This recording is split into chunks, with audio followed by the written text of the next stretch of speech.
Assalamualaikum. Welcome to my YouTube channel. Today we're gonna discussing about 10th class chapter 9 chemical equilibrium. तो कल हमने macroscopic characteristics of forward और reversible reaction की हमने देखी थी और आज हम देखेंगे microscopic characteristics of dynamic equilibrium.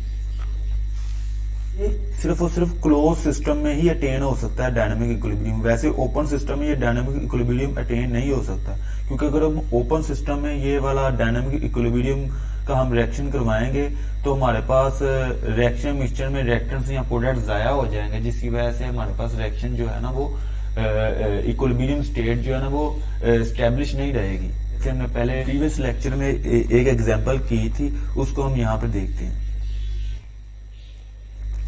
जैसे कि हमने प्रीवियस लेक्चर में एक एग्जांपल की थी कैल्शियम कार्बोनेट की कि हमने एक फ्लास्क में कैल्शियम कार्बोनेट ली थी और इसको हमने हीट प्रोवाइड की थी। तो कैल्शियम कार्बोनेट जो थी वो हमारे पास कैल्शियम ऑक्साइड और कार्बन डाइऑक्साइड गैस में कन्वर्ट हो गई थी। ये जो कैल्शियम ऑक्साइड और कार्बन डाइऑक्साइड ने दोबारा आपस में रिएक्शन किया था और हमारे पास दोबारा ये कैल्शियम कार्बोनेट जनरेट हो गई थी। तो ये वाला जो रिएक्शन है हमने एक क्लोज फ्लास्क में करवाया था, क्योंकि ये अगर हम इसको ओपन फ्लास्क में करवा तो ये कार्बन डाइऑक्साइड यहाँ से एस्केप कर सकती थी, इसलिए ये रिएक्शन हमने क्लोज फ्लास्क में करवाया ताकि कार्बन डाइऑक्साइड और कैल्शियम ऑक्साइड दोबारा आपस में रिएक्शन कर सकें। इसलिए ये डायनामिक इक्विलिब्रियम तभी अटेन हो सकता है जब हम ये जो रिएक्शन है ये क्लोज फ्लास्क में करवाएं। ओपन फ्लास्क में ये रिएक्शन नहीं हो सकता। दूसरी इसकी खूसियत क्या है कि डायनामिक इक्विलिब्रियम में रिएक्शन रुकता नहीं है, इसमें रिएक्शन फॉरवर्ड और रिवर्स डायरेक्शन में जारी रहता है। रिएक्टेंट्स मिलकर प्रोडक्ट्स बनाते हैं और प्रोडक्ट्स मिलकर रिएक्टेंट्स बनाते हैं, और फॉरवर्ड और रिवर्स रिएक्शन का रेट बराबर होता है कि जितने रिएक्टेंट्स प्रोडक्ट्स में चेंज हो रहे हैं उतने ही प्रोडक्ट्स रिएक्टेंट्स में चेंज हो रहे हैं। इसकी तीसरी खूसियत ये होती है कि रिएक्शन मिक्सचर रिमेन कांस्टेंट, कि रिएक्शन मिक्सचर कांस्टेंट रहता है कि इसमें रिएक्टेंट्स और प्रोडक्ट्स की तादाद सेम रहती है। मिसाल के तौर पर ये हमारे पास एक बीकर है, इसमें हमने ये रिएक्टेंट्स लिए हुए हैं।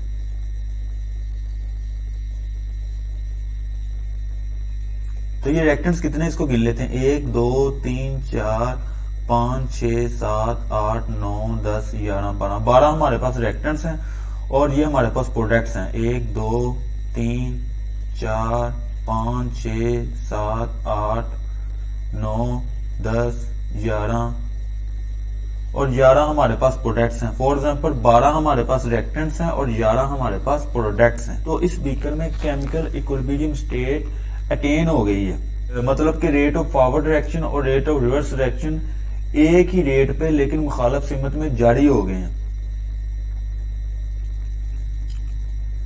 तो जितने रिएक्टेंट्स प्रोडक्ट्स में चेंज हो रहे हैं उतने ही प्रोडक्ट्स रिएक्टेंट्स में चेंज हो रहे हैं। तो ओवरऑल रिएक्शन मिक्सचर में रिएक्टेंट्स और प्रोडक्ट्स की ओवरऑल तादाद में डिफरेंस नहीं आ रहा। मिसाल के तौर पर अगर 5 रिएक्टेंट्स प्रोडक्ट्स में चेंज हो रहे हैं 1 2 3 4 5, ये 5 जो रिएक्टेंट्स हैं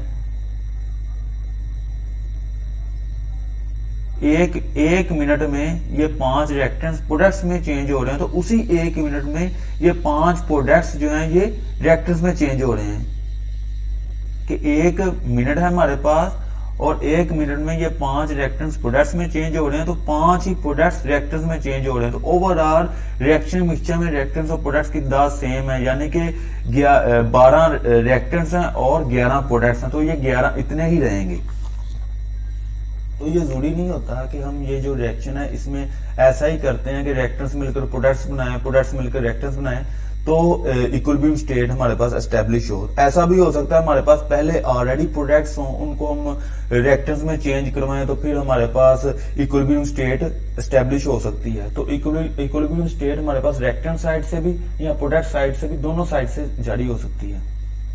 तो इसकी नेक्स्ट प्रॉपर्टी क्या है कि equilibrium state can attain from both sides, may be from reactants और मे बी फ्रॉम प्रोडक्ट्स।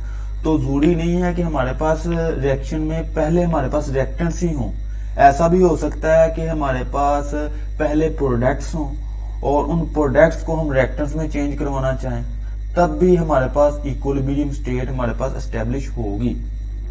तो इक्विलिब्रियम स्टेट हासिल करने के लिए सिस्टम को एक मखसूस टेम्परेचर, प्रेशर और कंसंट्रेशन की जरूरत होती है कि हमारे पास रिएक्शन मिक्सचर में मखसूस अमाउंट में रिएक्टेंट्स हों और प्रोडक्ट्स हों।